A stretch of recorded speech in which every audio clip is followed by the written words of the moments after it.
কত সহজেই যে মুরগি হওয়া যায়, তুমি তা দেখালে জানলাম হেরেও হিরো হওয়া যায়।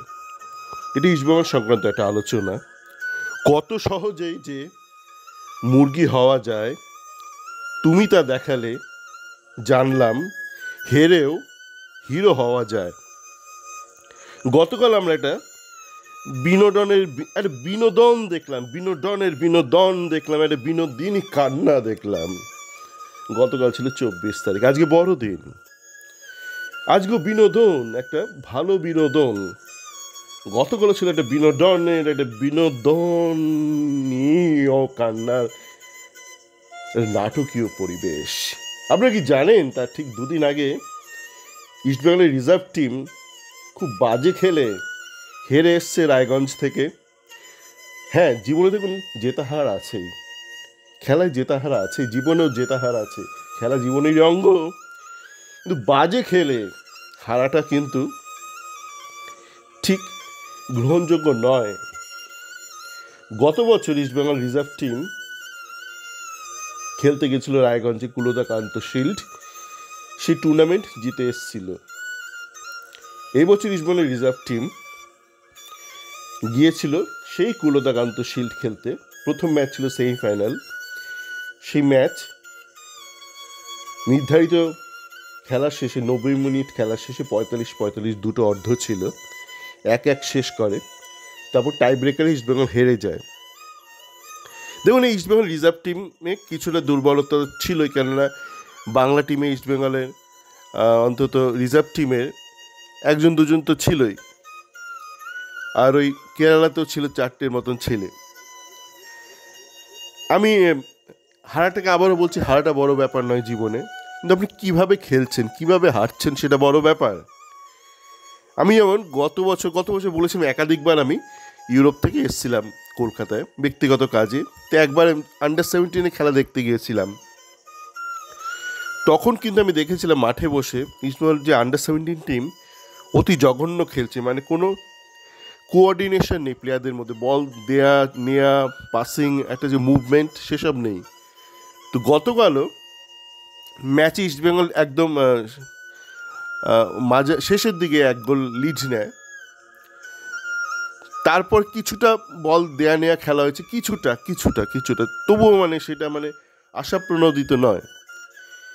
তার আগে পর্যন্ত জঘন্য খেলেছে ইস্টবেঙ্গল। মাঠটা এমন কিছু ছোটও ছিল না, বল ধরবে, ছাড়বে, জায়গা নেবে।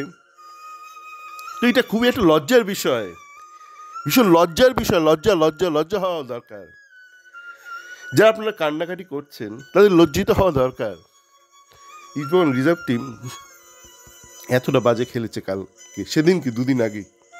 কিন্তু সেদিক থেকে নজর ঘোরাতে কি করা হলো, খুবই পুরনো টেকনিক, মুরগি করতে যা লাগে।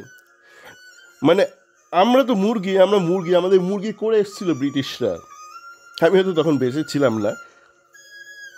মানে আমাদের ভারতীয়দের মুরগি করা খুব সহজ। আর মুরগি করা সহজ বলে যে আমরা তৃতীয় শ্রেণীর নাগরিক, তাই না? মুরগিরা তো একটা সমাজের নিচু স্তরের হয়, আর বিশ্ব সমাজের নিচু স্তরের আমরা 3য় শ্রেণীর নাগরিক। কেন? কারণ আমরা মুরগি হতে ভালোবাসি, প্রশ্ন করতে চাই না, আবেগে ভেসে যাই। মুরগি আবেগে ভেসে যায়, আবেগের কান্নার জলে ভেসে যায়। কি টেকনিকটা বলছি, ধরুন আমি যে চ্যাট ফোরাম চালাই, সেখানে অনেক লেখালেখি তো করে আসছি বিগত 6 বছর ধরে। মোটামুটি যা বলি, প্রথমে লোকে কান্নাকাটি করে, চিল্লামিল্লি করে, তারপর মিলে যায়। 100% না হলে 100%ই এখনো পর্যন্ত, মানে স্ট্যাটিস্টিক্যাল ডেটা। আপনার স্ট্যাটিস্টিক্স বোঝেন, আপনাদের মাথা নেই তো, স্ট্যাটিস্টিক্স দেখেন তো। স্ট্যাটিস্টিক্যালি বলছি, 100% ক্ষেত্রে বিগত 6 বছর ধরে যা বলেছি মিলে গেছে। এবার আমার ওই চ্যাট ফোরামে গিয়ে দেখে নেবেন, অনেকেই তো, মানে আমি তো শুধু প্রথম দিন থেকে খুলিনি, প্রথম দিনই অন্তত 50 জন ফলোয়ার ছিল। ফলোয়ার বলবো না, মানে যারা অ্যাক্টিভ পার্টিসিপেন্ট, তার থেকে জেনে নেবেন 100%ই কিনা। জাগে টেকনিকটা খুব সহজ। ধরুন ওখানে আমাকে কেউ গালমন্দ করলো, তো আমার কাছে 2টো অপশান আছে। আমি কি করি, আমি সাথে সাথে কোনো একটা লাথি মেরে বার করে দিই, তাকে ব্লক করে দিই। সেটা ইউটিউবে করি। ইউটিউবে দেখবেন অনেকে এসে এটা সেটা কমে, তোর মাকে এই করি, তোর বাপকে এই করি, তোকে এই করি। কিন্তু আপনি যদি তাকে সামনাসামনি দেখেন, দেখবেন বাপের জন্য জিমে যায়নি, ভুড়ি হয়তো, পেট মোটা, এটা পাগলো রোগা লিকলিকে হয়তো, মানে চিকেন ড্রামস্টিকের মতন। কী হয়, রোগা প্যাংলা ছেলে দেখলে মানে এক লাথি মেরে আপনি ফেলে দিতে পারেন একে, মুখে এক চাটি মারলে আর দাঁত খুলে পড়ে যাবে, এরকম চেহারা তাদের। কিন্তু সোশ্যাল মিডিয়া যখন লেখালেখি করে, হাতে যখন স্মার্টফোনটা পায়, তোকে এই করবো, তোকে সেই করবো। বাপের জন্য জিমে যায়নি, জিম কী বলে জানে না, ক্যারেটেও হয়তো শেখেনি। আমি জানি না, আমাদের সময় তো ক্যারেটে খুব চল ছিল, ক্যারেটে তাইকন্ডো চল ছিল, আমার কলেজেও তাইকন্ডো শেখানো হতো।